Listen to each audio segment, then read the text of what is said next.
Excuse me, did you happen to see where the missing scholars went? You mean the village keepers? Oh, let me think. When I was eating dinner the other day, I saw one of them by the side of the road, muttering away and eating mushrooms and tree roots. They shouldn't go around eating that kind of stuff. Okay. Did you notice anything else? Anything else? No, I think that's all I have to tell you. Sorry. The scholars that have gone missing.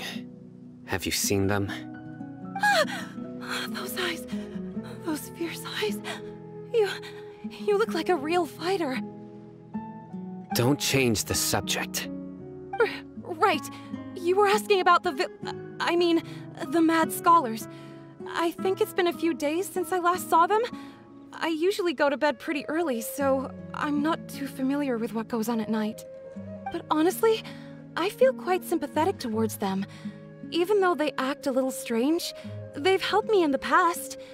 If it weren't for them, my house would have collapsed long ago. Do you also think Grandpa and the others are good people? Grandpa? Oh, hello there. It's little Isak. You mean that nice man who looks like your grandpa's long-lost twin, right? He was actually the one who protected my house. I saw it with my own eyes. He happened to be staying near my house that day and was doing something with his hands on the ground. It still feels pretty surreal now that I think back on it. Did someone teach them how to do that? Well, whatever the case, I'll always be thankful to him and whoever taught him to look out for others. I'm pretty sure that if I ever went mad, I wouldn't be able to do anything like that. Gotcha. Thank you. Sir, have you seen my grandpa recently? You know, the one who likes to sit and space out near the village entrance. Oh, well, if it isn't Isak. Oh, your grandpa, huh? It's been a while. The last time I saw him, he was spacing out by the road as usual. I went and asked him if he'd like any of the food I had prepared, despite my wife's protests. Like many people, she's really quite terrified of them. And speaking of my wife, she's still always complaining about how I don't make enough mora. That might explain why she's always mad at me. Oh, thank you. Thank you for taking care of him. It was nothing. You're looking for him, right? Did he go for a walk and get lost? Yeah. That's no good. Well, once you found him, come by my place again and I'll cook a little something for the both of you. I've known you since you were very young, so as far as I'm concerned, you're family. Please feel free to come by anytime. Wow, what a nice guy! Okay, thank you, sir. Huh? Don't say anything for now. Isak, stay here. Let's head over there. Stay quiet as you move.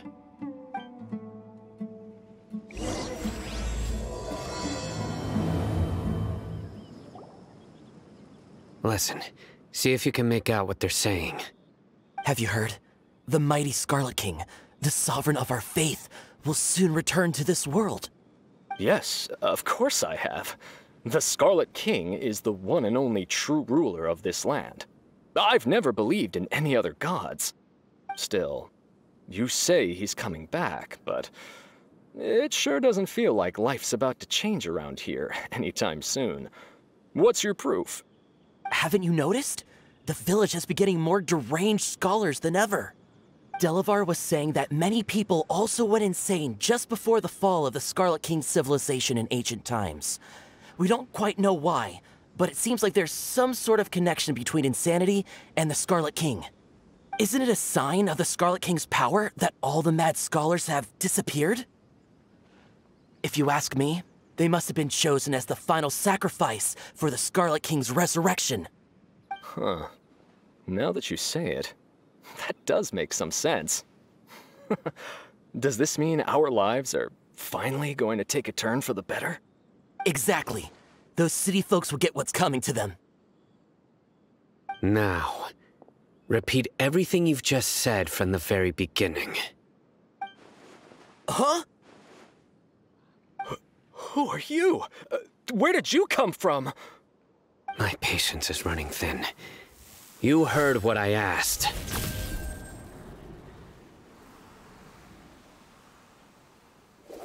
Yeah! Bro, this guy's something else. Just look at his eyes. One wrong move, and he's gonna flay us alive. Let's not get on his bad side, okay? I am no match for this guy. Oh, okay, good sir. What is it you would like to know? Tell me about the Scarlet King's resurrection. Well, I only know a few things from hearsay. I went for a drink the other day and heard others talking about a rumor that the madmen will disappear, and that the Scarlet King will return to this land. I'm not making this up, I swear! Hey, go on. Keep talking. It's true. It's all true, sir. We desert folk have had more than enough of those people at the academia. They keep sending us all their mad scholars and won't let us have a good life. Would you want to live like this if you were in our place? The radicals were even more thrilled than me when they heard the news. We're all praying for the Scarlet King's speedy return. Delavar also said that once the Scarlet King returns to our side, it's only a matter of time before we conquer the land on the other side of the wall. They're all willing to serve under the Scarlet King and fight for a share of the glory. Is that so? Seems like he still wants to know more. Keep talking. Got it. At first, I told myself it was just the drink talking, but then all the mad scholars vanished without a trace, just as the rumors said. Please don't beat me up just for mentioning these rumors. If I'm guilty, then everyone else around here is also guilty. I'm just saying what the others said.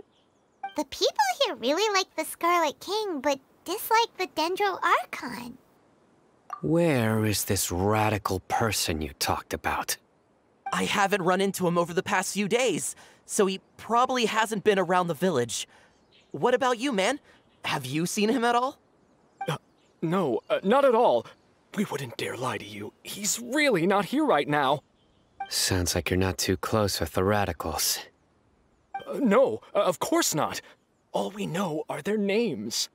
I have many ways to stop you from talking. And many others to stop you from sending warning messages. So you'd best just stay home and hope I don't hear of you trying to contact anybody. Don't do anything until I've gotten to the bottom of this. Try something foolish, and even Candace won't be able to protect you. Yes, got it. We'll do just as you say. That scared Paimon half to death. Cyno is pretty terrifying. He didn't try to reassure us at all. It's like he's used to hearing that. Oh, Paimon bets lots of people have told him that before. I heard that. Sorry. It's part of being a Matra. The rumor we heard just now seems like a strong lead. But we need to check a few more places. Very well. Isak! I'm here. Where's your grandpa's house? Well, I can take you there. Just follow me. Well, this is where Grandpa usually stays. There sure isn't much here. No. Incense? Please don't say it's the same one as before. But are you okay? Are you getting dizzy or need to lie down? There's a scent that you can sense, but I can't. A certain traveler here once passed out from that smell. Thankfully, Tighnari saved the day. And then he gave us a long lecture to explain all about how it worked. So, you know Tighnari? Huh? You know him too? Are you two friends? Yes. Now that I concentrate, I can also make out the scent of incense. Wait, surely Tighnari didn't lecture you too? No, no need. Did you first encounter this scent at Tighnari's house? In the forest. From a scholar.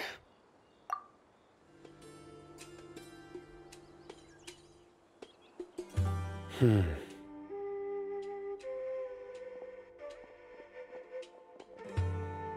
are you looking for, Cyno? Here it is. Take a look right here. Paimon doesn't see anything. Although the traces have been completely buried in the sand, there are footprints here. From the size and shape, they belong to an adult male. This pattern is a common one from this area. Local shoes. This was probably someone from the village. The scent is quite faint, but still extant. The footprints head in the direction of the door. But who would come looking for Grandpa? He doesn't have any friends. We'd have to ask whoever lured him away with the incense. Huh? So you can lure someone away with just a scent? Hey! What's wrong with liking good food? Everyone's got something they love in life. Exactly. Most scholars are fond of incense, since the smell supposedly helps them clear their minds and discover new knowledge. Even deep within the clutches of madness, they still yearn for their knowledge-seeking days, and will follow the scent whenever it presents itself. No, Grandpa. So, someone's taking advantage of their weakness? Huh. Still, why would anyone want to abduct all the scholars? Are the rumors really true? Could the disappearance of all the mad scholars have something to do with the radicals? It's highly likely. Please, you have to save my Grandpa. Grandpa's never done anything wrong. Please help him. Sounds like we'd better help get him back. Don't you worry, Isak. We won't let whoever took him get away with it. Let's head to Aru Village and inform Candace and the others about what we learned here.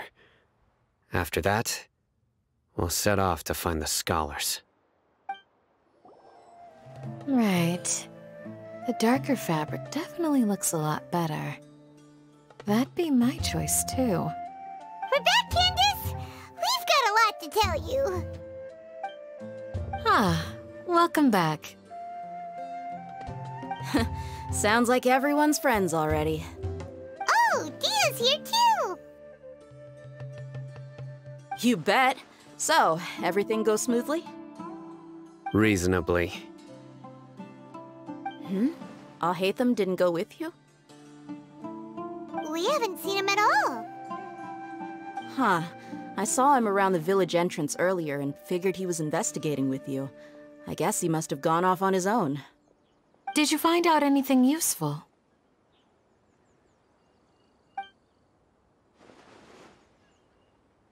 I see. So someone used a kind of incense to lead the exiled scholars away from the village.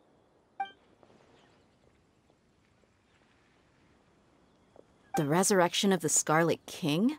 First I've heard of it. Far as I know, the kind of incense you just mentioned is only popular beyond the wall. Scholars are fond of it, but as you can see, there aren't many scholars still studying around these parts. No seller would be able to make a profit here. Not to mention, making incense is a labor-intensive process.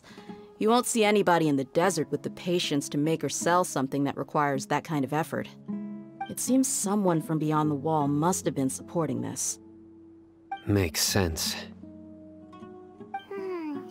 So what should we do then? Do we go back to the academia and search for leads there? If it was any other day, that would be your next logical step. But today, you've got me on your team, so you get an extra tip. Didn't you say that the villager got his news from the tavern? Well, I also like to drink at the tavern, so I know a thing or two about these radicals he mentioned. If Paimon remembers correctly, the leader of the radicals is some guy called Delavar. Ah, yeah. Delavar, the scar-riddled bandit, Engur, the wide-eyed butcher, and Jabari, the duck-tailed bearded crook. The whole lot of them are known around these parts.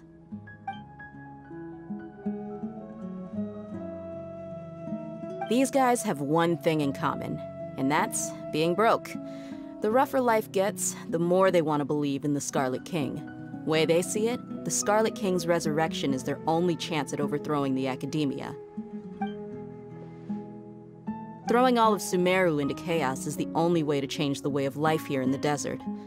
Anyway, that's my guess why they've chosen to become radicals. Dehya! You're amazing! You really know this place inside and out!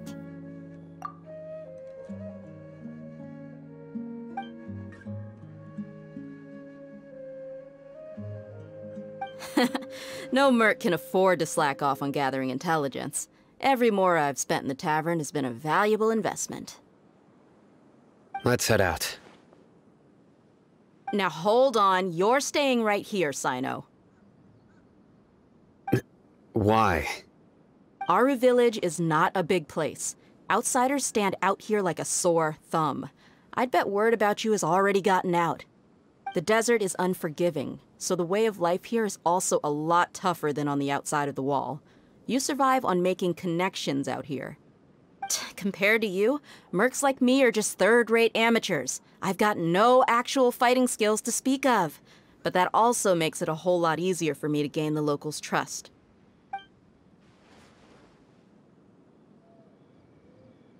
I need to go around and ask some questions, but it'll be difficult if you're with me. Fine. Good. Then we've got a plan.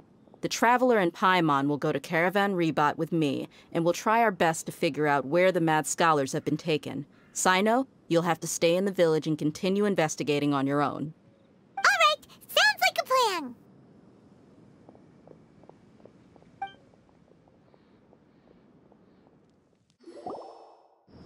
Well, here we are again! Sounds like you're starting to get familiar with the area. Paimon's amazed every time we see the wall of Samiel. How can a wall this tall even exist? It's almost unreal. I know what you mean. I had the same question every time I walked this way when I was a kid. Also, why is this high wall here? And can a wall really block sandstorms? It was only after I grew up that I realized the wall of Samiel isn't just there to keep out the sandstorms. It serves a more important purpose, keeping out people like us. Sumeru is run by wise and mighty sages. To them, us desert dwellers are nothing but tools that can be used and discarded at their whim. We're cheap labor, like livestock, but easier to control. Nothing more. Even if a child from the desert got the chance to obtain an Akasha terminal, almost all their requests for knowledge would be denied. The Academia believes we're underserving. Geniuses like Sataria are 1 in a million. The other children never get a single chance to try and rewrite their fate, even though the Academia knows very well that we're humans, just as they are. That's terrible. I would tear down this wall with my own hands if I could. Hey, Dehya. You're not thinking about doing anything scary, are you? No, not at all. This place just gets me thinking, that's all. Besides, we're here to procure information, aren't we? Yep, we gotta catch those... Shh. Caravan Rebot is crawling with people, so be careful what you say. We don't want anyone to find out what we're here for. Our mission started the moment we arrived here. Let's go check out the tavern. Maybe we'll find someone I know.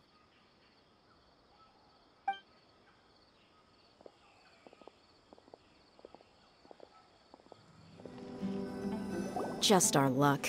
None of them are here today. You mean, you don't see anyone you know? Dehya, is that you? What a coincidence. You here for a drink too? Zaki? Finally, a friendly face. Oh, and who do you have with you here? Guests from another land? Hello, hello. I'm Zaki. Dia's, how would you put it? Drinking buddy? We've had drinks together a few times. You could say we go back a ways.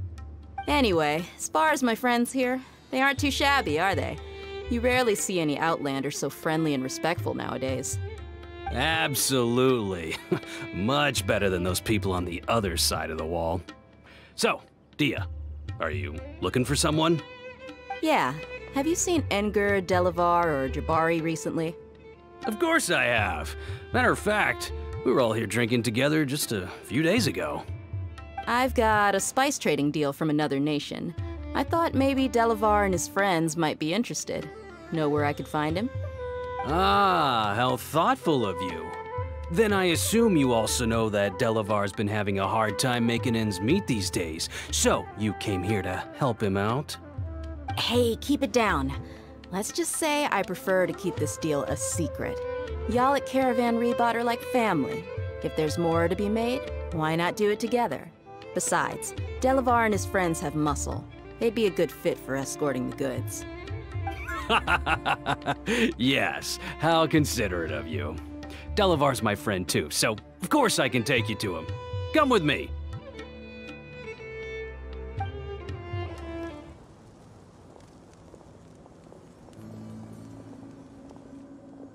Are we there yet? Yep, this is the place. This place is practically deserted. What are they doing in a place like this?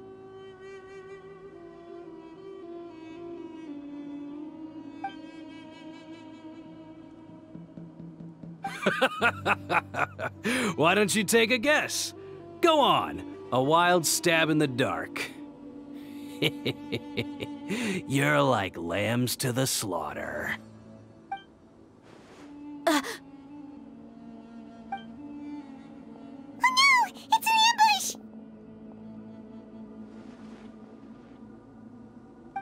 What's this all about, Zaki? Come on, Dehya. You really think we didn't hear about what you said back in Aru village? The boys have kept a close eye on you from the moment you set foot there. Not only do I know that you're looking for Delavar, I also know that you've teamed up with people from the Academia to look for the missing scholars. So, you've been watching us from the very beginning? Uh-oh. Paimon knew leaving Cyno behind was a mistake! And you left the strongest one in the village, didn't you? Who do you think you are? You really thought we'd fall for your little business deal nonsense? So you and Delavar have been partners all along. Dehya, I guess it's only natural for a traveling mercenary like you to be out of the loop. Those of us who hang around the tavern have stronger bonds than you think. But you got one thing right. We're all looking forward to an uprising in Sumeru. There's nothing more we'd like to see than the desert folk overthrowing the Academia. If that's the case, then I'm sure Delavar wouldn't miss a second of it. I'll be honest with you. If it weren't for what you said in the village, your little monologue about the Wall of Samiel would have convinced me that you're one of us. Delavar. And Engur. You're here too, huh? Long time no see, Miss Mercenary.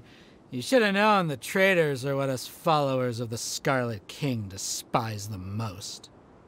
Dehya, I thought that you, a fellow desert dweller, would understand that the Scarlet King is greater than the Dendro Archon.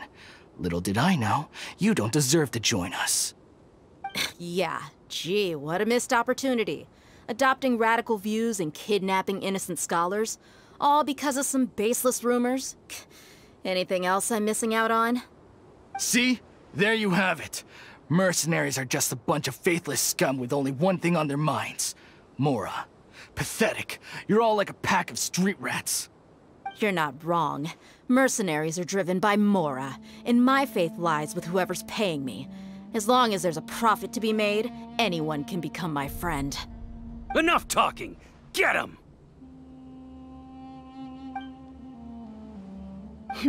Just as I expected. Let's teach him a lesson, Traveler. Impossible! How could you? So, what do you think about your meticulous network now, Zaki? How did you say it? It's only natural for a traveling mercenary like me to be out of the loop. I'm guessing your informant told you that I'm just an incompetent merc with no real fighting skills, correct? I mean, that is what I said after all. And of course you would believe everything he reported. The only thing you know about me is that I'm a mercenary, but you've never seen me in action. Even though you heard we went to handle monsters together, you believed that Candace was the only one doing all the real fighting. That so-called Flame Mane is just a fraud. She admitted it herself. She just uses her connections to gain the trust of others. That's what you thought, right? Ugh. You lied in the village because you figured that we'd have people watching you. And you were stupid enough to fall for it. I figured as much the first time we drank together. You all thought you were so smart. Pathetic. Okay, that should be all of them. Whoa! So you've been planning this since we were in Aru Village? No task can be done without preparation. I just happened to notice a couple suspicious-looking people while you were out investigating. Oh, but instead of catching them right away, you let them report back! Those two who were snooping around were just a couple small fries. If we want to get the real catch, we have to be patient and give it some time. Oh, you mean the funny name she mentioned back in Uncle Ampu's house? The wide-eyed butcher, scar-riddled bandit, Paimon can't remember them all. That's just a bunch of drunk talk. Engar and Delavar like to talk themselves up when they're drinking. Engar, the wide-eyed butcher, and Delavar, the scar-riddled bandit, are the nicknames they came up with for themselves. Alcohol has a way of making people share what they really think. So Engar and Delavar are always rambling in the tavern about how the Scarlet King is a superior deity. What about Zaki? He's just a numbskull who fell right into our trap. Zaki was probably the best hidden of them all. My initial plan was to find Delavar first, and then try to track him down. That's what you wanted to ask when we were at Uncle Anpu's house, right? Jabari's one of the villagers you talked to. You know, the one who wanted to treat Isak and his grandpa to some food. Wait, so he's a radical too? No, he isn't. I just needed to tack on a random villager name to make the eavesdropper think that I was making some wild guesses based on my impressions. Wow, what a genius idea! Well, that's an expert mercenary for you. Ah, you're too kind. It was straight from the usual playbook, if I'm honest. So, that thing you were saying before, is it really true? Hmm? About what? About how mercenaries only care about Mora, and that anyone's a friend as long as there's a profit. Does that bother you? What makes you so sure? Dehya, do you dislike the Dendro Archon like the other desert folk? You two are pretty sharp. No, I don't have anything against the Dendro Archon. I've heard a lot of nice things about the Lesser Lord from Dunyarzad. I can understand her devotion and gratitude. Dunyarzad's just an ordinary person. There's no way a god would be so involved in the lives of everyday people, unless they were truly compassionate. I've begun to realize that the sages are behind everything that's happened recently. The radicals' blind belief in the Scarlet King, making the Dendro Archon out to be an enemy. It's all the academia's trickery. But I see through it all. And unlike them, I can never be hostile towards anyone who's never done anything wrong. Dehya. Anyway, looks like we're done with business here. Traveler, lend me a hand. Let's tie him up and bring him to the village.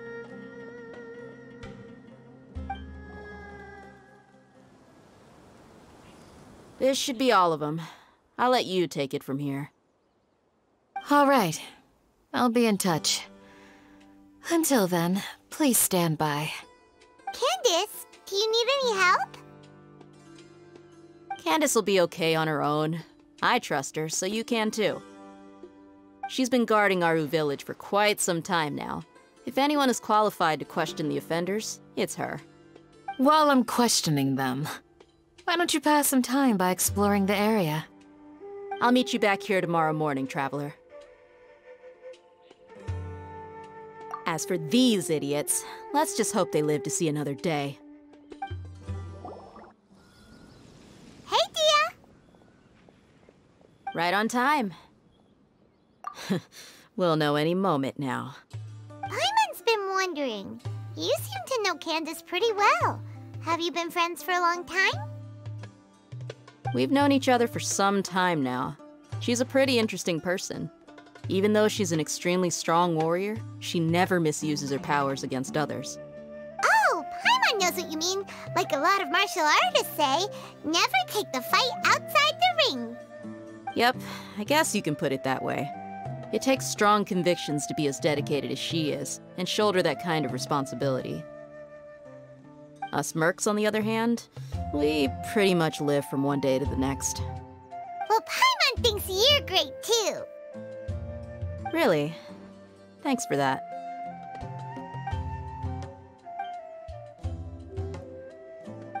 Oh, Cyno's here, and he's pretty early too. Yes. I was here yesterday to help out a little. To help out? By doing what? Sharing some interrogation techniques. Oh, you mean you taught Candace some more persuasive methods? Right. Come on in, everyone. Come on, let's go inside.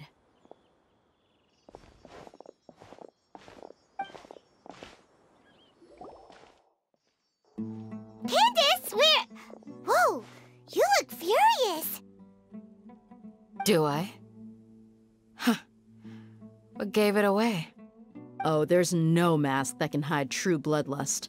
Cover up your eyes, and it'll still show itself at the corners of your mouth. Perhaps I need to work on my composure.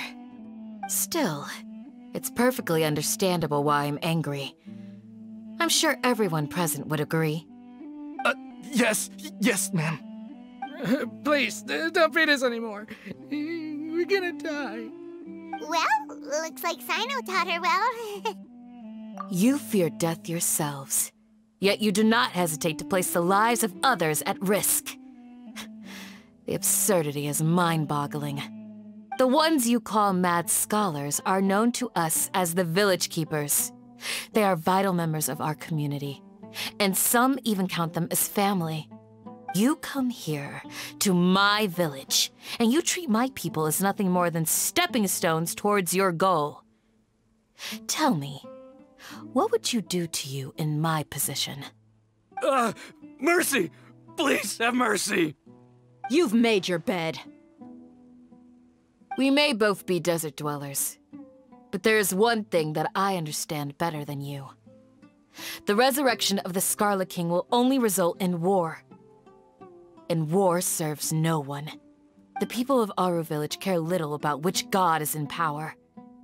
Life may be tough and tiring, but we wish to preserve our way of life. A war would only cause us to lose all that we have. And that is not a responsibility that you can afford to shoulder. We understand. We're sorry. I'll tell you everything I know. Please, just let us go. I'm listening. You might not believe this, but it wasn't us who came up with this idea. Someone was spreading rumors in the tavern. That's how we ended up hearing about the Scarlet King's resurrection. Some mystery man told us that mad scholars will make the perfect sacrifice to usher in the Scarlet King's resurrection. They give their lives, and we can get anything we wish for. They're called Village Keepers. Slip up again, and you'll regret it. Yes, sorry. It was all that mystery man's doing. He told us to spread word about the Scarlet King's resurrection and talked us into helping him. In return, he said he'll help facilitate the resurrection process. I'm not sure. That's one. Huh? One what? Strike. You get a total of 3. Then, you die by my hand. Wait, I'm telling the truth. We don't know anything. It was all him. 2. He got us to lure them out of their houses in the night with some kind of incense. We take them to a junction outside the village. Then the mystery guy takes them from there. You gotta believe me, please. I'm telling the truth, I swear. Just ask them if you don't believe me. That was indeed the truth. Traveler, go on.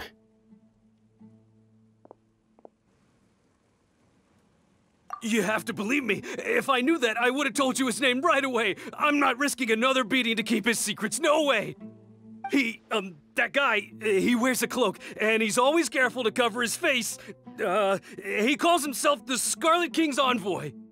I believe I may know what's going on. Uncle Anpu? What do you mean?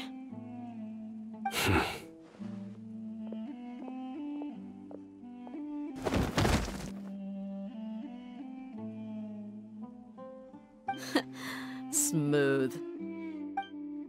Okay, speak. If my suspicions are correct, this mystery man they speak of could be from the academia. Some time ago, people from the academia attempted to take the village keepers away. I refused, insisting that they are part of our community. It strikes me now that this secretive character shares the same goal they had. Which means it's highly likely that the academia was purposely spreading a false rumor to trick the radicals into delivering the village keepers right into their hands. They were the ones who brought them here to begin with. Now they're trying to take them back? We aren't gonna let that happen. Not the academia again. Just as I thought. But what could they want with the village keepers? People are nothing but tools in the eyes of the academia. A change in their plans likely means they found another way to exploit the scholars. Regardless, our top priority now is locating the village keepers. You're right. Isak is still waiting for news on his grandpa. Time to go. Let's leave the village and try to track them down. Yes. Pack up and get ready to leave. You got it. Candace, I'll let you deal with the radicals. Leave everything outside the village to us. All right. Let's meet back here once everyone's ready.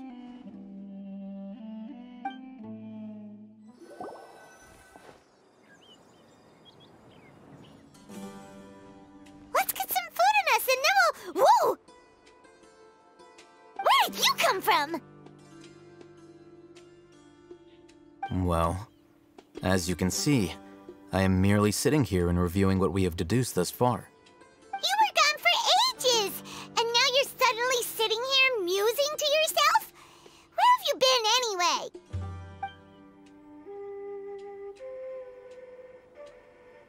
Hey, what's with the silence? You never think things through before asking questions. I'm giving you some time to make up for that. Paimon's so mad! Paimon's gonna give you an ugly nickname!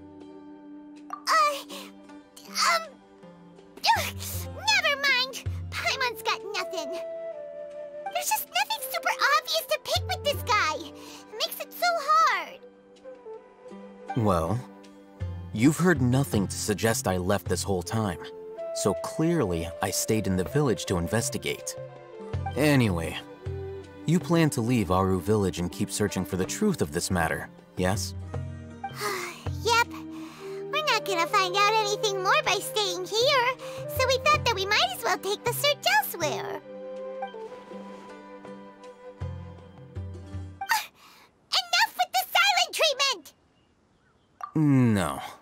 I'm just surprised that you decided to team up with him. Alhaitham, you haven't helped us out at all ever since we arrived at Aru Village. Bold of you to question our choices. Yeah, you're all talk. While you were investigating, I had my own work to do, which I've now finished. Really? Paimon doesn't believe you. To be honest, we aren't really a team, so I have no obligation to inform you of my whereabouts. Not to mention that going separate ways allowed me to find some important information that you all had missed. Huh? Right here in the village? Correct. What did you learn? I'm going to take you to someone. But, before that, you need to understand where she's coming from. What does that mean? How do you think the residents of Aru Village feel about what we're doing? In other words, do you truly believe every single word the villagers tell us? You mean, some of them lied to us? Hiding the truth does not necessarily equate to lying. Again, these people have their reasons. Remember what Gandis said? Most people in Aru Village don't necessarily care which deity is in charge of Sumeru. That's because whether the Scarlet King or the Dendro Archon has power is of little significance to them. By contrast, the perils of their daily lives are ever-present concerns. They won't simply share everything they know with you without good reason. That's why you believed there was no further information to be found in this village. Glad you're following along. Among those you have talked to, there's someone who was consciously keeping you out of the loop.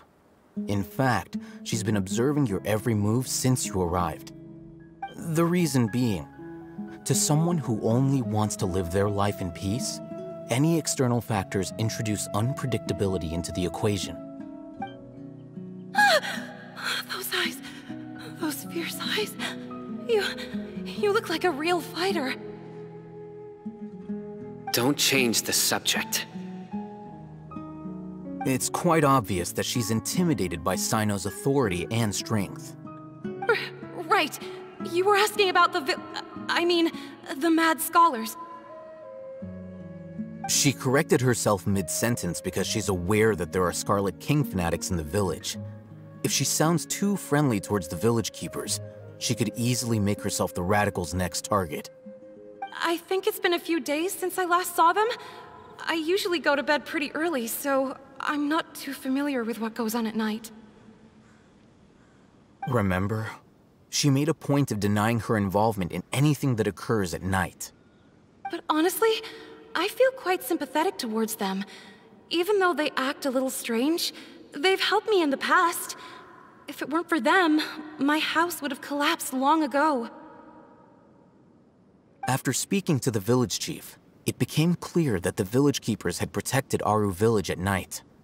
In other words, the young miss was very much awake during that time. Then, why would she lie? By getting involved with an outsider, she risks drawing unwanted attention to herself. As for why she might be so wary about all this, maybe you should ask her. I'll pass on this one. You said that she is afraid of me. If so, it's best if I stay out of this. We're on it!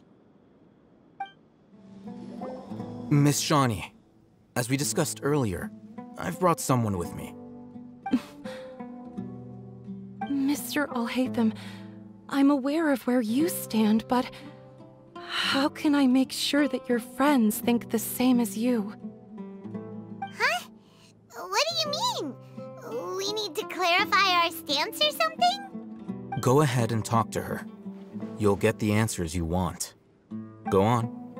Earn her trust. Is it really that simple?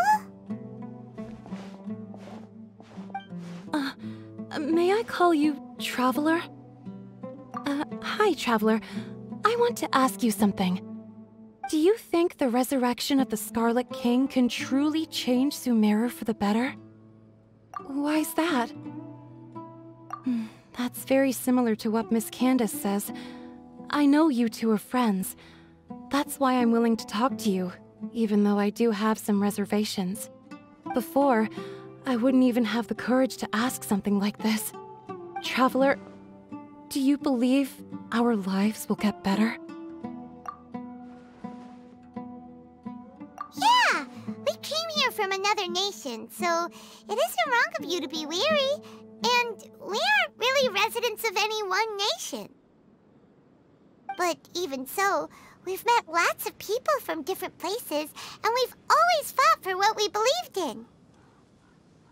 We have friends in Sumeru, and we want to help them. That's why we decided to stay here for a while.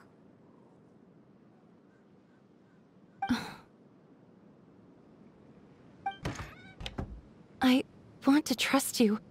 My apologies for posing my questions like that.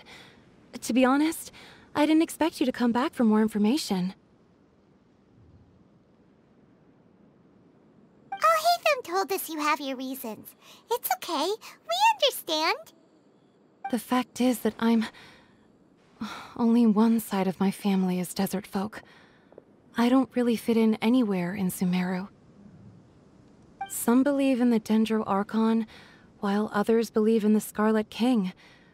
I don't belong to either side, and neither side would want me. Speaking of which, the radicals mentioned that they despise traitors. Do they just think that anyone who's different from them is a traitor? Yeah. Some people can be so narrow-minded when it comes to bloodline and beliefs. It makes no difference what I say or how I behave. I'll always be suspected of having ulterior motives. Slowly, I just stopped talking to people. I pretended not to hear or see anything. All I want is to live my life in peace. And then it happened. The village keepers who had helped me disappeared with no explanation, and I didn't dare breathe a word about it to anyone. Until now. You can tell them. I'm sure she'll keep your secret. All right. I'll tell you what I told Alhaitham. I actually have a sharper sense of hearing than most. Sometimes, I hear strange crying sounds in the night. There are ghosts? Perhaps. I'm not sure. It's faint, but it's definitely the sound of crying. It comes from far away in the distance, and always carries very raw emotion. It used to be louder and more frequent, but ever since you arrived in the village, it doesn't seem to happen as often, and when it does, it's much quieter. I have to focus really hard to make it out. I confirmed this with the guards on night duty. They also have someone with a good ear, and he's heard similar sounds at night. But, because we're in the middle of a desert, he would rather believe that they are the cries of beasts than ghosts. There's really nothing around these parts, except for an old hospital not far from the village. I think they used to use it for treating Elazar, but it's been abandoned for years. Yeah, let's go!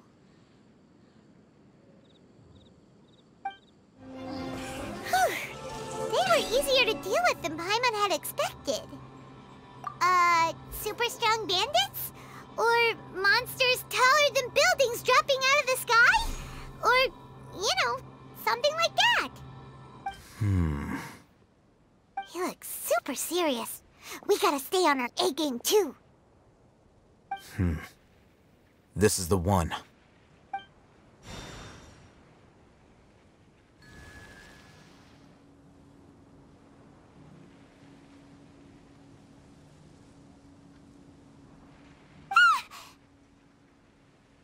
Let's go in and take a look.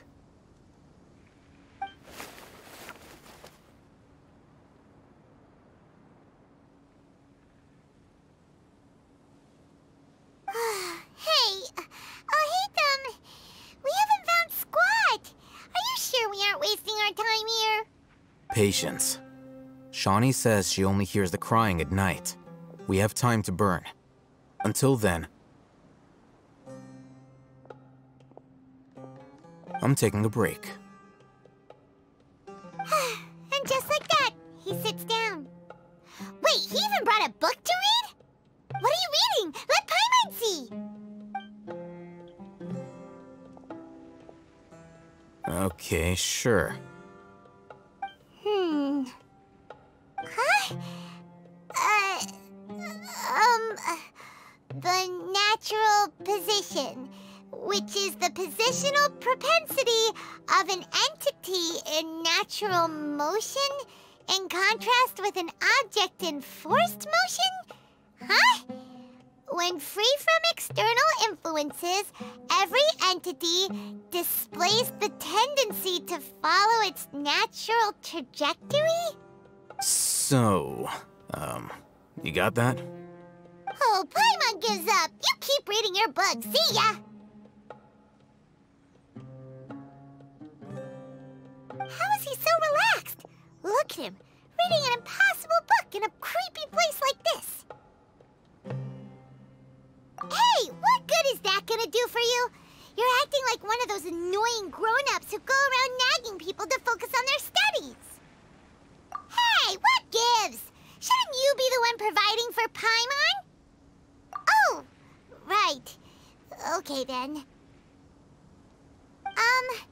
Thank you for working so hard and earning so much more. If it weren't for you, Paimon would probably still be floating around in the ocean somewhere. Thank you.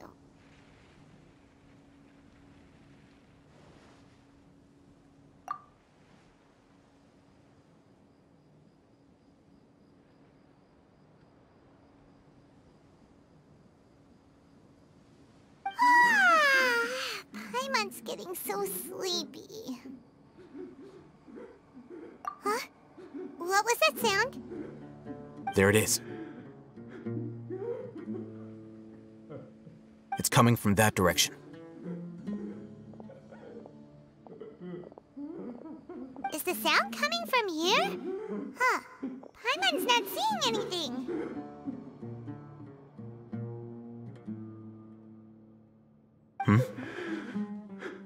It's from below.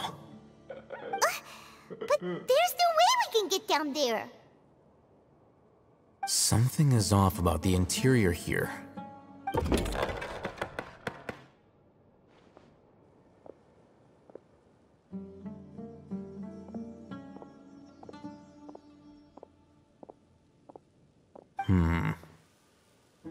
As I thought, there's a hidden structure.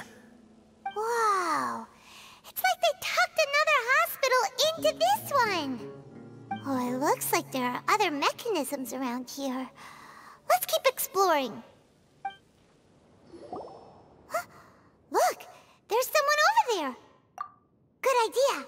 Let's approach him slowly without alarming him.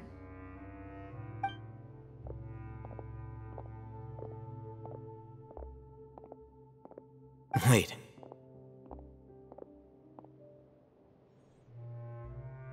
You're...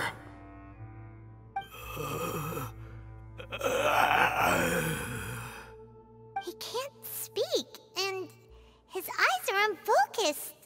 But he looks too young to be anyone's grandfather. Also, why is he the only one here? Didn't expect to see him here. You know him? He's Razak, a senior of mine at the Academia. He's a scholar too? Is he the kind that holes up in a forest and mumbles stuff about training? No. And that's the problem. Razak was never involved in any of those things. He never trained in the forest, let alone reach Satyavada life. Leaving that question aside for the moment, him being here alone means that we might be too late. Looks like they've already taken everyone away. For whatever reason, they left Razak here. Perhaps they simply didn't have time to come back for him. There are drag marks on the ground. They're clearer by the doorway. Someone was forcefully drawing a cart that was loaded with something heavy. Loaded with people? That is one possibility. It looks like they were in a hurry, as if they were afraid of being caught. In their haste, they failed to notice Razak hiding in a corner. The symptoms are identical. Looks like we found living proof. Huh? Why do you say that? Allow me to jog your memory. Recall your time at Port Ormos. Don't you think his symptoms look familiar?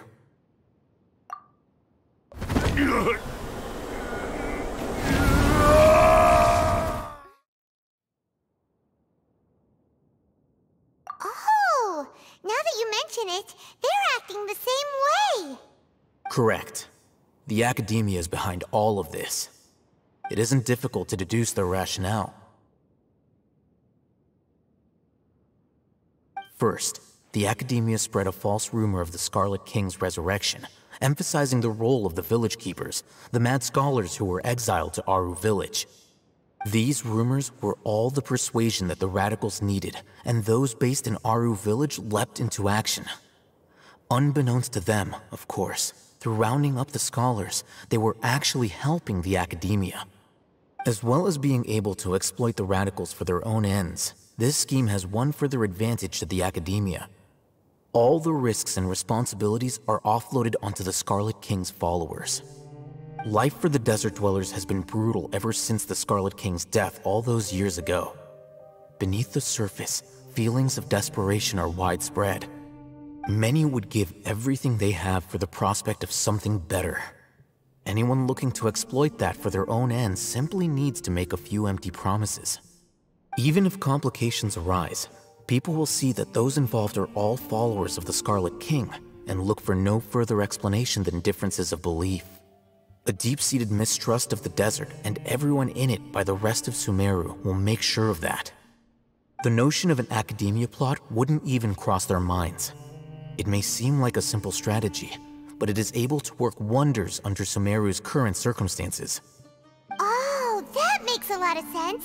It's in line with the village chief's theory, too. But there's still one very important question. Wasn't it the Academia that brought the scholars to Aru village in the first place?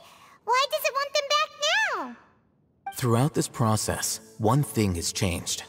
The scholars' identity. First, they were scholars. Then, they became lunatics. After that, they were exiles. And finally, they become missing persons. An exile is still patently a living, breathing human being. But when someone becomes a missing person, that is brought into question. If you can't find someone, you have no way of knowing what exactly happened to them. That makes missing people an ideal resource. Resource? For what exactly? One possibility is that the information in their brains could be extracted into knowledge capsules. Extracted? You mean canned knowledge comes from people's brains? With the technology of the Sumeru Academia, it's entirely possible. Perhaps the process caused them great suffering, which is why they cry out in the dead of night when no one is watching them. So, the human brain... Nope, nah, Paimon doesn't want to think about this. I'm the Academia scribe, after all. I'm familiar with their projects. Anyway, judging by Razak's state, the contents of a divine knowledge capsule were extracted from his mind, but something went wrong in the process. Or perhaps, his curiosity got the better of him, and he used such a capsule for himself. Paimon's a little confused. Can they just use anyone's brain?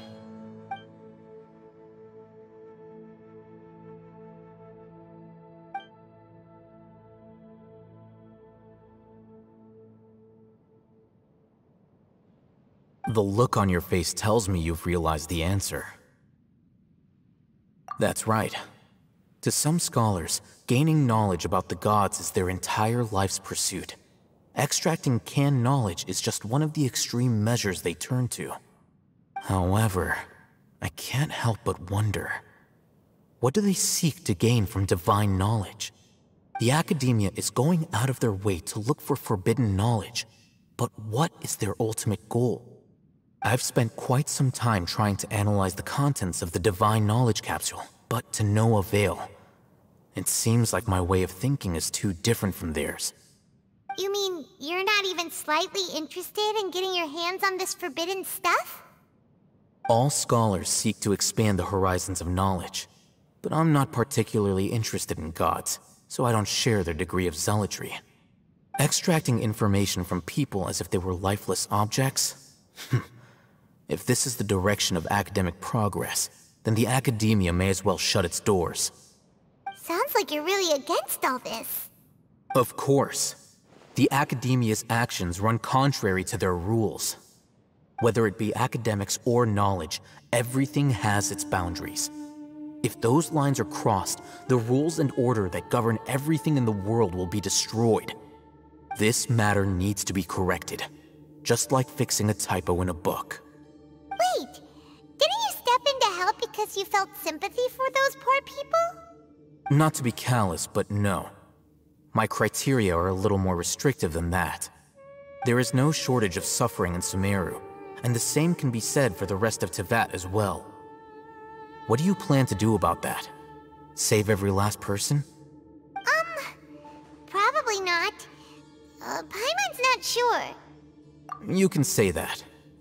Simply put, I don't blindly place my faith into strength or heroism. I do what I want. The Divine Knowledge Capsule is something I want to investigate in full. That doesn't mean I'm willing to take action for the sake of a few strangers.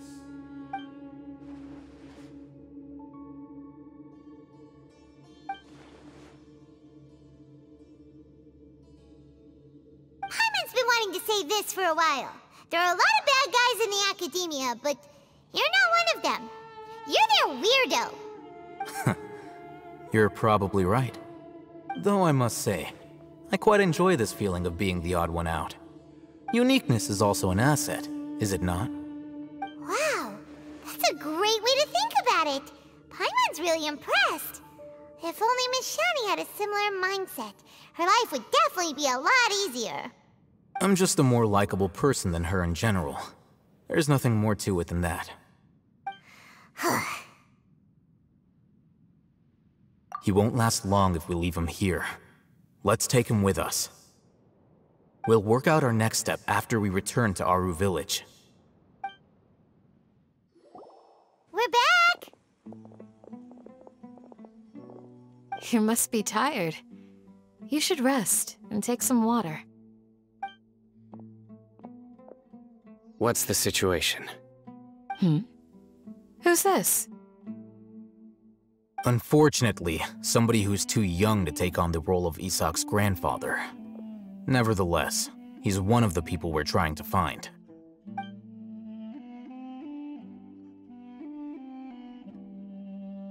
So, at one point in time, the abandoned Elazar Hospital served as the Academia's site for extracting divine cant knowledge. Yep, pretty much. Their plan must have been implemented at some point before we arrived at Aru Village, since divine cant knowledge has been in circulation for a while now. Yet, they fled once we were headed to the village, almost as if they knew we were on their trail. Why is that? Yeah, why is that? We may have a mole in our midst. One of us could be secretly revealing our whereabouts to the Academia. Huh? Are our friendships that shallow? Looks like none of you have realized wherein lies the issue. Cyno, you're the reason why they can predict our movements. Wait, what's that supposed to mean? Choose your next words very carefully. It is simply a logical inference. I have my reasons. So what you're saying is, Cyno's the mole. Interesting. And here I thought you were the most suspicious one, alhaitham, since you were always acting alone. I know. You have a point. But I realized something as we were returning from the hospital. Cyno isn't like any of us. What are you trying to say? Do you still remember who you are, General Mahamatra? As a Matra, you are no doubt privy to certain kinds of information. Before you can take action against someone, you are required to have all the facts available, including the less than savory details.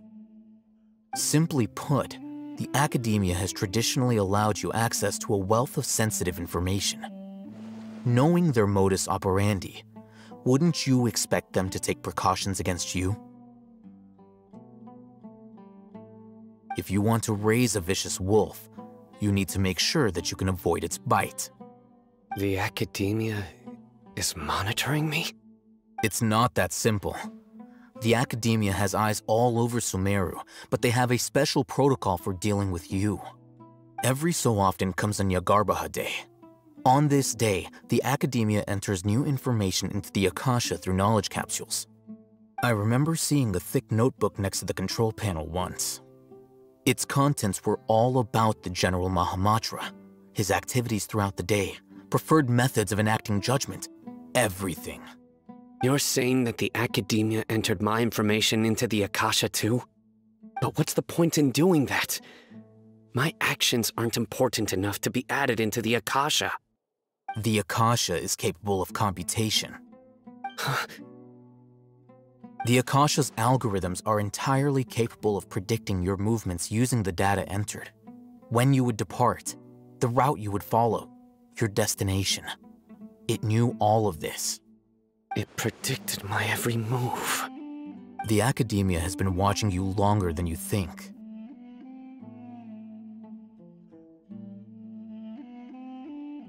So that's how it is. Cyno adheres to his principles so strongly that he's actually a thorn in their side. Tenacity of will and steadfast faith are worthless to the academia. They need scholars who are easily pliable and mindlessly go after anything they can profit from. Cyno, don't take it to heart. This just proves how much of a trustworthy ally you are. They escaped because of me. Don't blame yourself. It's not like any of us would have known. I have an idea. If they predicted my movements, then I might be able to guess where they went. Whoa, you bounced back fast. There is always an opportunity for safety after danger passes. Oh, so that's how it is! Paimon gets it now! If the academia is trying to avoid cyno, then the safest place would be... Yep, that's right! They'll want to proceed in the direction opposite of where I'm going.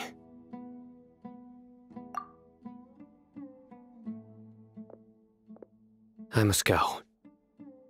There's also something I want to investigate. Let's go, guys! After 'em! Please, wait! I want to go too! You want to go too? If so, you have to promise you'll stay safe. I want to find Grandpa. I promise I'll be careful and not cause any trouble. Everyone, I leave him in your hands. Yay! Let's go! Remember to pack some food with you! Paimon feels like we're missing someone, though. So, where do we go from here? Yes. After leaving the village, we should head straight toward the desert. There's something here. What's this? It's buried in the sand. Looks like we'll need to roll up our sleeves and do some work. And Paimon thought running around everywhere was already enough work. Okay. So, we have to dig it out? Whatever's down there, looks like it's buried really deep.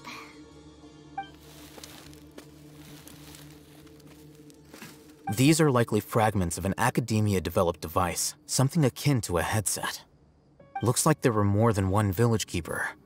They must have been escorted this way because there are device fragments scattered around here. Let's split up and search the area. Chances are that we'll find other things nearby.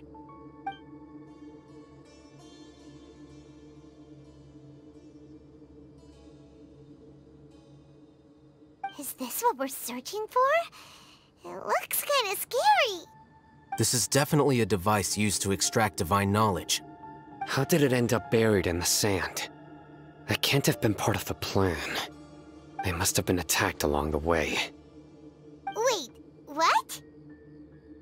Grandpa, I hope you're okay. Don't worry, your grandpa's gonna be fine. Rizak didn't display any signs of starvation or dehydration, which means that they left fairly recently. We should be able to catch up. One more thing. Given that the device had been entirely covered by sand, I believe the attack must have happened prior to the sandstorm. Let's keep going. They can't have gone far. Don't get any closer. They'll notice us. Dehya's talking with the Eremites? Very interesting. Let's listen in. If you had informed me sooner, there'd be plenty of room for us to... You're one of us. We would never lie. Scholars. You don't know as much as I do. Need me to... I knew it. That's our Dehya.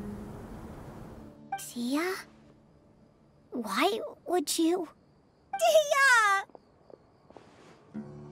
Hey, what are you doing? Huh? Didn't you say you'd help me find Grandpa? Why are you on their side? Well, look who's here. Ain't that something? This complicates things. You've betrayed Aru village?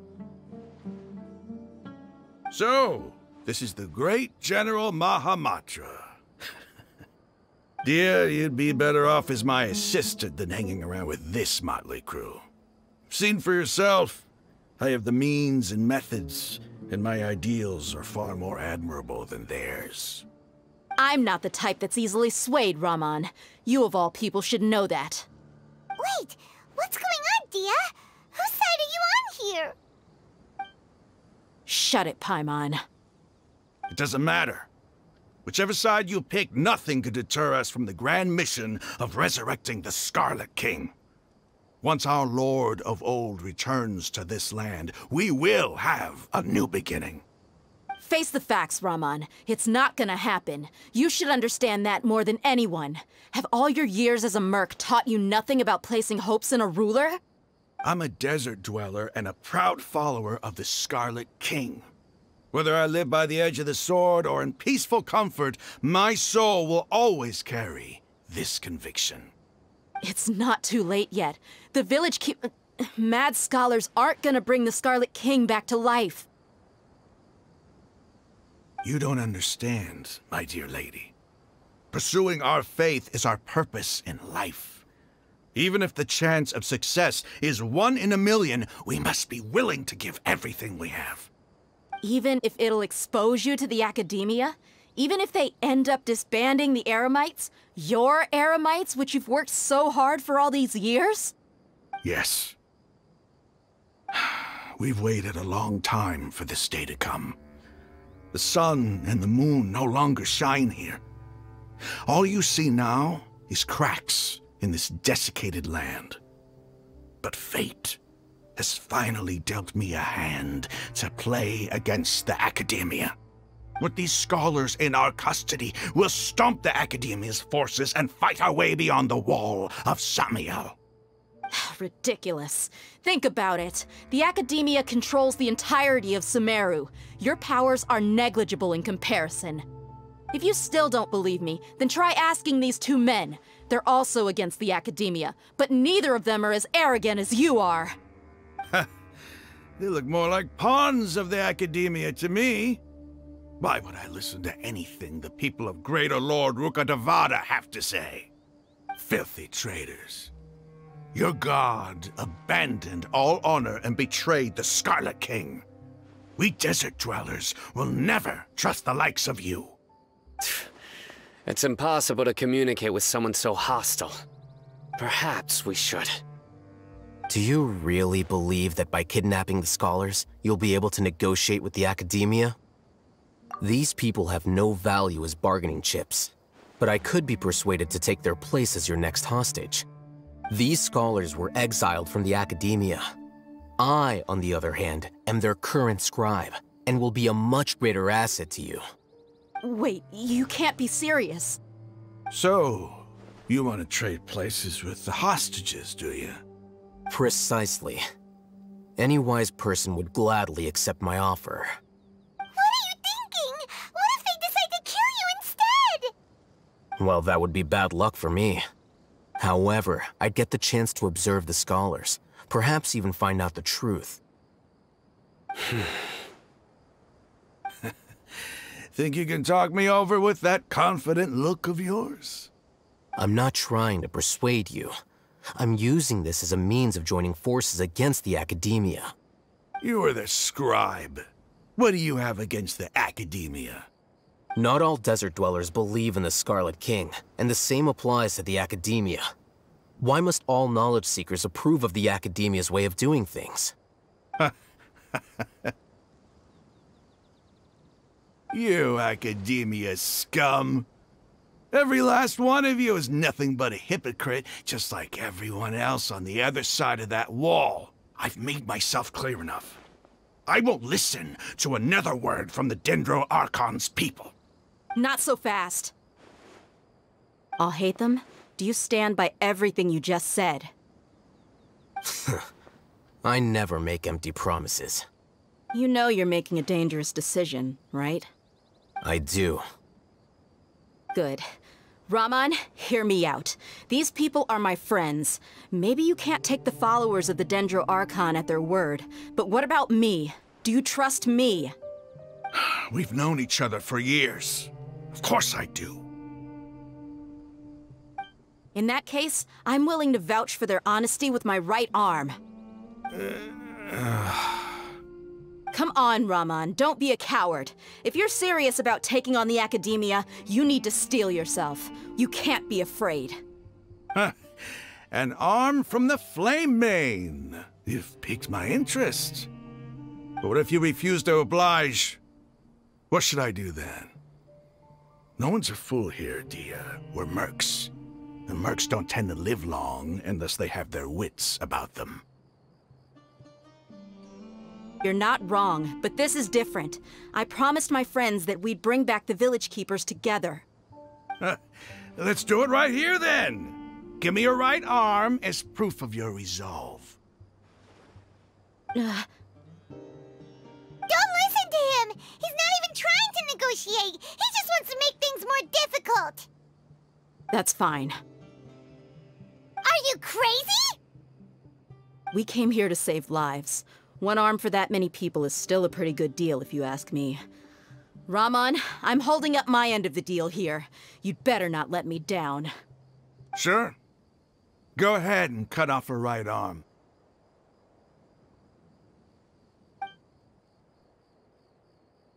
No! Dehya! What are you gonna do? Think of something! You don't have to go this far. That's not for you to decide. Do it!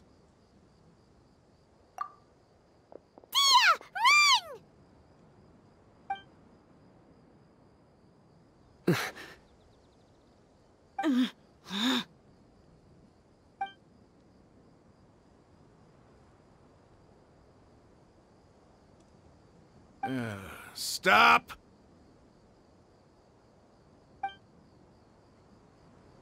What's wrong? Can't do it? Flame Mane, you and I are both desert folk. Cutting off your arm is no different than cutting off my own fingers. Where's the sense in cutting my own kin to pieces? You've shown me that you're serious. Go on now, take your friends and leave. Meet me in the desert at noon tomorrow.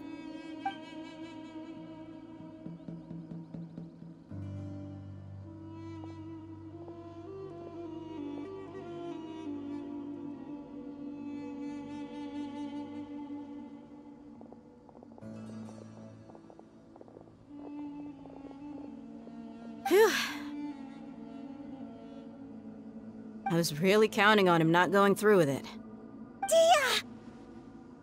That was crazy! Have you all lost lost your minds? What if he'd actually cut your arm off? Then I'd just have to hold my claymore with my left arm. Okay, I'm sorry. But sometimes when you're out on a limb, you gotta double down to seal the deal, you know? Don't ever make a promise like that again. I can deal with the likes of them. If it came down to it, you would not lose to them either. I don't doubt it, Cyno. But this is about more than me and them. There's a lot more where they came from. Even if we got rid of one bunch of radicals, there are others out there. Wiping them out would do more harm than good. As you wish. I'm sorry, Dehya. I should have stayed put and listened. I should have trusted you. It's okay. I promised you I'd help find your grandpa, so I'll do whatever it takes. Whatever it takes? You just might be scholar material. Huh? Are you serious? The Eremites once said that I was a lunatic. Perhaps a little madness is essential to be successful in research. Why does it feel like he's using his praise for me as an excuse to brag about himself? Okay, let's get moving. We should head back to the village and rest up. Today was just a trial run.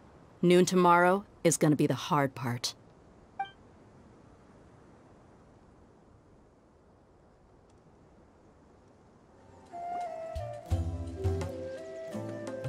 You're all here so early.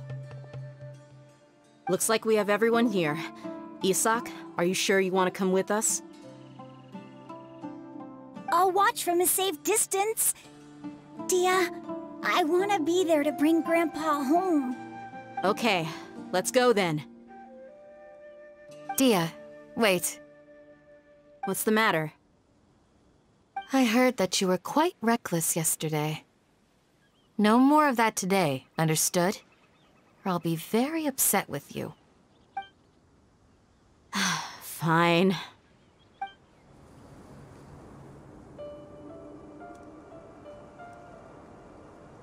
Huh. They got here before us. Uh-oh. Is it because Paimon overslept by 5 minutes and held everyone up? Is everything ready? Absolutely. Although, you brought fewer people than I imagined. Bring him over.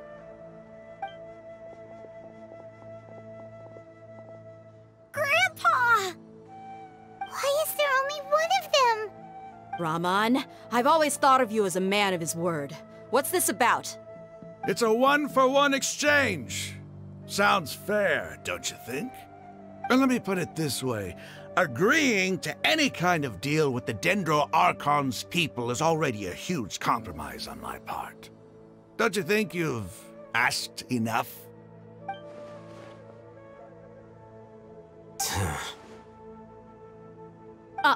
You stay right there!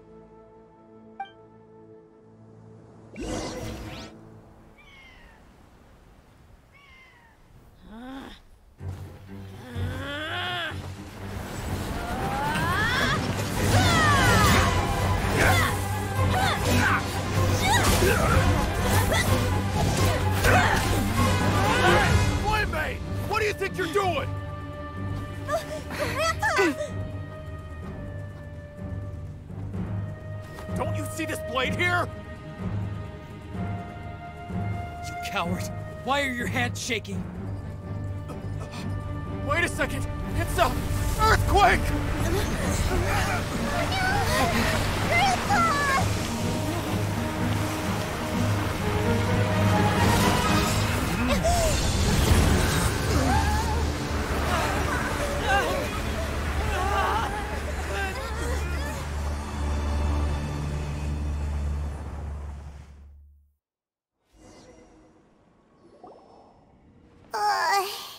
Paimon's dizzy.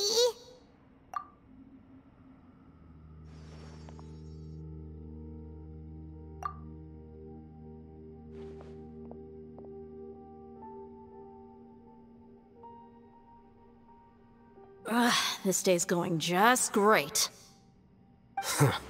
What a nuisance. The sand dune collapsed. I saw an energy field. The village keeper protected us. It glowed green with dendro. Just like you said, it may well have been the remains of Lesser Lord Kusanali's power inside the scholar's body. The Dendro Archon. The present one. Grandpa? Grandpa? Oh no, he's getting confused again. Hey, look around you. Did there used to be a temple here?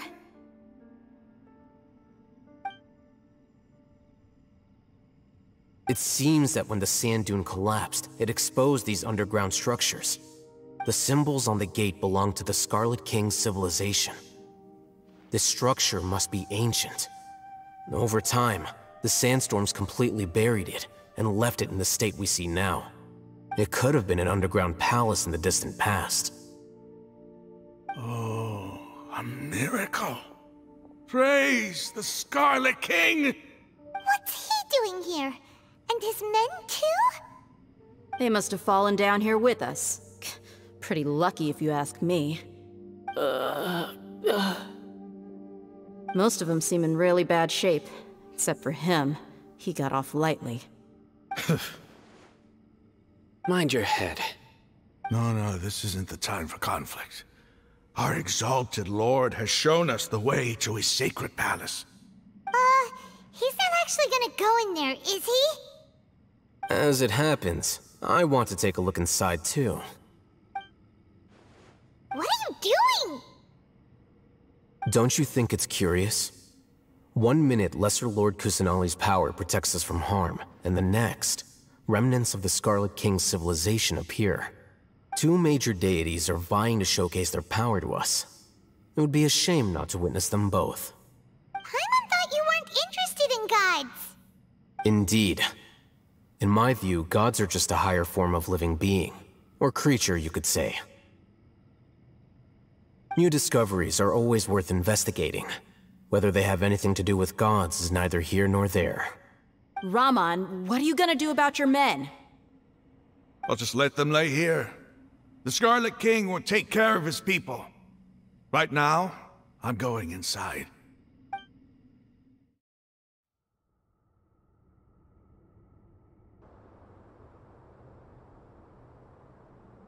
It's full of life here. This defies comprehension. It looked completely desolate from the outside. Yet, it flows with energy inside. Yeah, and there's so many plants. It's so pretty! Sir Rahman. Huh? Me? Do you see another Rahman here? Are you mocking me? What do you mean, sir? Interpret it however you want, but there's something I'd like to draw your attention to.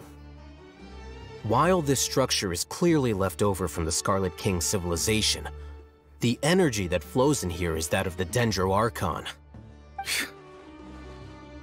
Whatever you say. It's not like I have a vision. There's nothing to be angry about. Think of this as an academic journey. It does seem kinda strange. If that's true, then we might have to explore this whole area to find an explanation.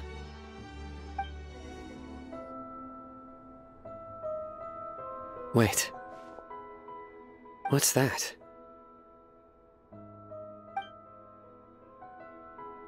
A load of flowers. And it looks like there's something among them. Oh, these are Scarlet King runes. They left something behind. Yes. It's an elegy written in an ancient script. What does it say? Here lies our faithful priest Kasala. His wisdom is a miracle among the people, deserving of high praise and admiration. You can read ancient Scarlet King script? Of course. Every student needs to master at least 20 languages before they graduate. He's not serious, right? There's still something off about this place. The elemental energy here is too concentrated. The scent of life. Is it trying to tell us something? Is this it? Analyzing.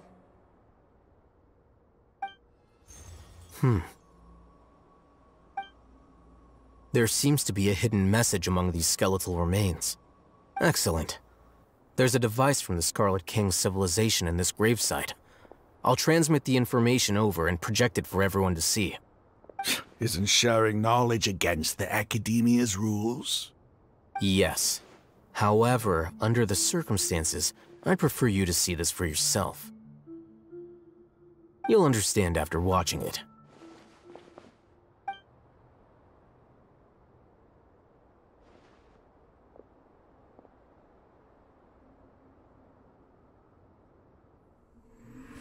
Civilization is born of knowledge, but so too can knowledge be its demise. A disaster caught us unaware. It was knowledge that did not belong to this world. The Scarlet King brought this forbidden knowledge into our world, and it quickly spread like a plague. People's minds were filled with crazed whispers. Dark gray scales spread across their bodies. Even the land was stripped of its vigor. Only a desperate, deathly silence remained. Were it not for greater Lord Rukkhadevata from the forests, the damage would have been irreversible. She summoned the priests to build temples and infused into them the divine power of life. The disaster was miraculously tempered, and the embers of our civilization were preserved in Aru village. Alas, the miracle could not last. As long as forbidden knowledge continued to exist, it would forever blight this world. In the end, the proud king of the desert, my eternal lord, chose to sacrifice himself. I have spent my whole life since guarding one of these many temples. But now, my duty is coming to an end. As I close my eyes for the final time, the sight of that noble deity will appear in my vision once more. In helping the Scarlet King to eradicate forbidden knowledge, she exhausted her strength, and her form became that of a small child. How strange. Now that I think of her, I no longer have any fear of death, for I sense that the spirit of life will abide with me during my eternal sleep. Children of the desert, cling no longer to past grievances, but hold tight to the memory of this act of benevolence. What was that? The priest's memories. No, impossible. Greater Lord Rukkhadevata. So the former Sumeru Archon and the Scarlet King were never enemies at all. But this doesn't make any sense. The Sumeru Archon's followers, they're clearly... Was that the former Sumeru Archon? She became so tiny in the end.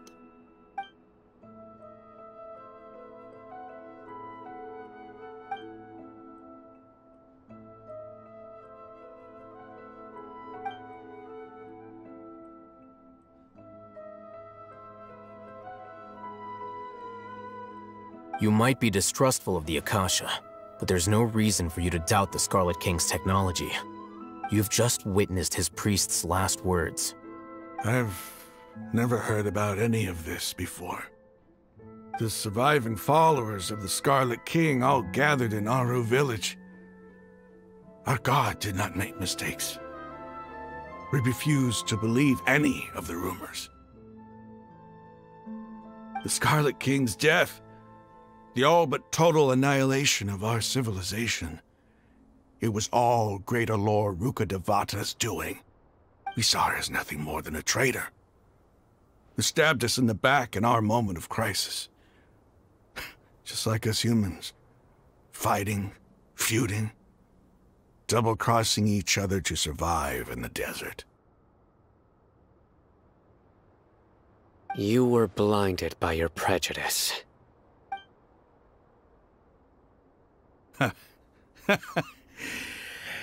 If I hadn't seen this for myself, if I hadn't witnessed his last words with my own eyes, ears, and heart, how could I ever begin to accept this? The truth is so far from what I've always known. Am I really supposed to believe that after all these years, all this time seeking revenge, suddenly now my enemy is my savior? Rahman, that's enough. Give it a rest. You're starting to make a fool of yourself. Dehya, tell me, my Eremites and I, what are we even fighting for?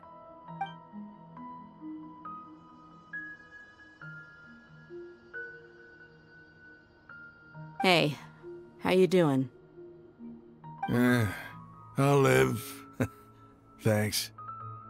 I should probably go. Can't just stay here forever. What's your next move gonna be? Oh, I know what you're going to ask. I feel deeply ashamed of everything I've done. You'll get everything you're asking for. But please, give me some time.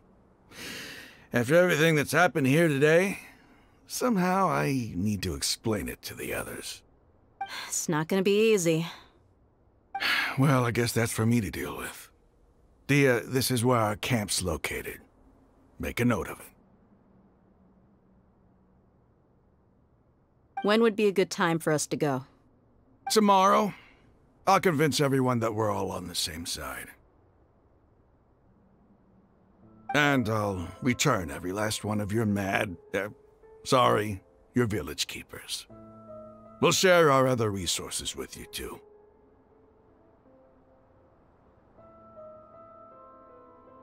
You seem to finally understand that our true enemy is the sages. Yes. The gods never gave up on anyone. It's the people responsible for all this that need to face the consequences of their actions.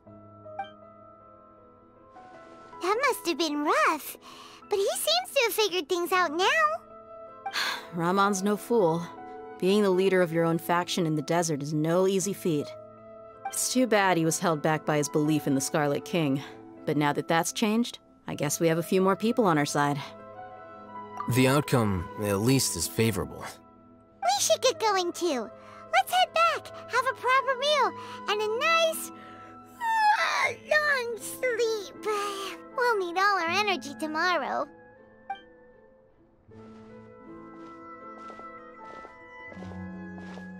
Cyno, we're leaving! Stop yelling.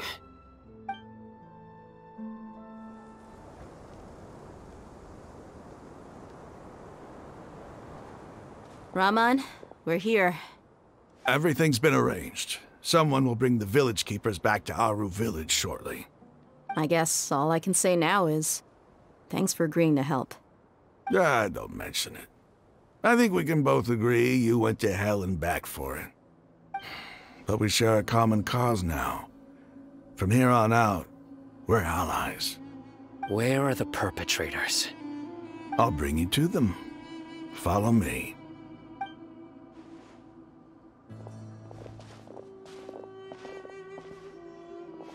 So these are the people who kidnapped the village keepers. Oh no, it's the scribe!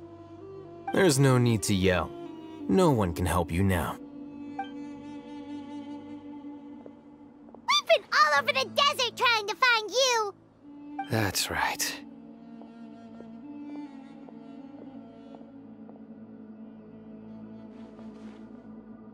General Mahamatra? No, no! Make it quick, please! Swift and painless! Whoa!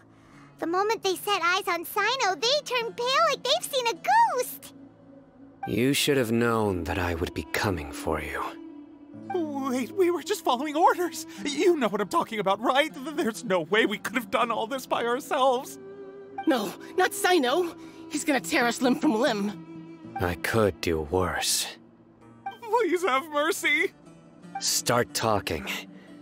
Otherwise, I'll have to resort to other methods. So, your superiors have kept you quite busy recently. Why? What are they trying to accomplish?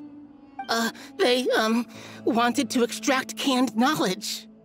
Don't play dumb. You know what I'm really asking. They extract divine canned knowledge. Then what? I really don't know how to explain it. Well, you better start talking or you'll be sorry! You don't want to make things any more difficult for yourself, do ya? Be my guest. Huh? Uh-huh. That sure didn't sound like a fancy metaphor or anything. You're serious, aren't you? How did you know? There's no use hiding it now. Yes, you're right. The Academia is working on an important and potentially world-changing project. They are creating a new god. A god that will belong to them and to the people of Sumeru. It may seem as if Sumeru's academics are thriving, but ever since the death of Greater Lord Rukkhadevata, scholarly breakthroughs have been few and far between. The withering of Irminsul has been getting worse recently. The sages have tried everything they could think of, but nothing's worked. I'm always hearing them say things like, if only Greater Lord Rukkhadevata was still with us. Continue. And then, someone from the Fatui showed up. They called him the Doctor. He brought a gnosis and said he wanted to borrow the Academia's research facilities. The Doctor was previously expelled from the Academia. At first, the sages looked down at him in disdain. But when he said those words, everyone's expression changed. He asked them, "Do you wish to create a god?" This is what the arrogant ignorance at the extreme end of academia looks like. First, the Academia spent a long time constructing a divine vessel, which was based on an exquisite humanoid puppet. After that, they harvested dreams via the Zeb-Zerus Festival Samsara, maximizing the Akasha's output. With the Doctor's help, and the Akasha now functioning at maximum efficiency, they were able to use it to extract the power from the Gnosis and convert it into a divine core. Next, they decided that their new god needed to possess divine wisdom. For that to happen, they needed a huge quantity of divine canned knowledge. It adds up. But how do you determine whether the knowledge extracted is of divine origin? Call it an educated guess? The Academia has been trying to figure out the exact source of the Scholar's madness for centuries, but to no avail. Nobody can explain the cause of this phenomenon. Surely you can see what that implies, Scribe alhaitham. If it's knowledge no mortal can comprehend, then it must be something only gods are able to decipher. In other words, it's the source of the God of Wisdom's omniscience and omnipotence. You must have noticed by now. The Academia doesn't care about who their god is. It's the ability to exercise control over knowledge and wisdom that matters. It is as if they are cursed with a desire for omniscience and omnipotence that burns in their blood. Some organisms demonstrate phototaxis, and thus orient their entire lives in respect to sources of light. For the sages, their only source of hope is the existence of a deity who embodies the acme of wisdom. This is but a form of phototaxis. For many scholars, the absence of a god of wisdom means stumbling in the darkness for the duration of their lives. Then what does Lesser Lord Kusanali mean to you? Is she not a true god present in this world? If you already have a new god, why try to create another one? From the beginning, the Academia has never treated her as a god. When the Academia first discovered Lesser Lord Kusanali, the newborn god of wisdom, the sages hoped that she would be as wise as Greater Lord Rukkhadevata. But upon evaluation, They found that at the time, she possessed no more intelligence than any ordinary human child. The sages never had a ruder awakening. This forced them to accept that greater Lord Rukkhadevata had indeed passed away. Not to mention that Lesser Lord Kusanali's gnosis had been used to power the Akasha this entire time. By herself, she has neither an Archon's raw power, nor the spectacular insight expected of a god of wisdom. Slowly but surely, people began to forget about her existence. So, this is the path the sages have chosen.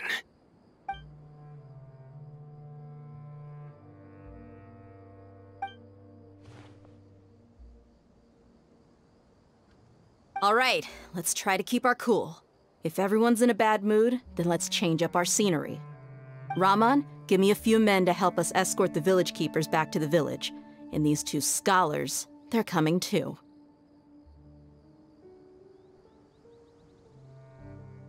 Sure, as you wish. The village keepers you've found have all been returned to their homes, and each one has a dedicated caregiver to look after them. The two new scholars are being kept under close supervision, too. Really great work, everyone. The atmosphere is so heavy.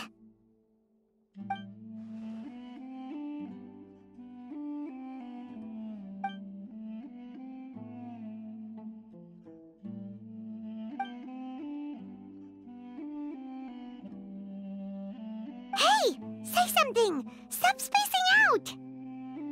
Come on, is there nothing left to talk about? In that case, let's all get some water and try to think about something else. Or I can go fetch some snacks. Oh! Paimon's so coming with you! Do you have any plans, Traveler? Gods above, you're not talking about work, are you? So you were still withholding some information?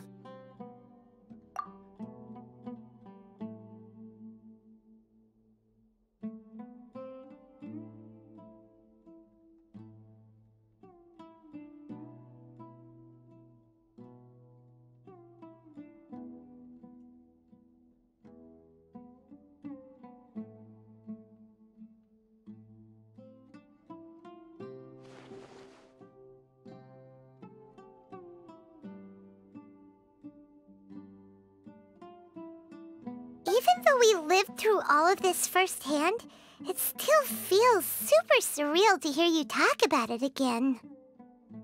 What a whirlwind of a story. I felt like I was holding my breath the whole time. It seems like there'll be more issues to face in the days ahead than I had anticipated. Still, now's a good time to make our next move. Now that Rahman's joined us, we'll be an even stronger team.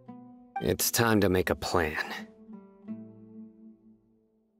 Indeed. These events are a flagrant transgression of the rules in every sense. We cannot allow it to continue. So, everyone, are we on the same page? Crush the sages and rescue our god. That is our ultimate goal. Well, let's brainstorm a little more about what other resources we can draw on. The next time we gather here, we must have a solid plan. Yep, it'll work out for sure.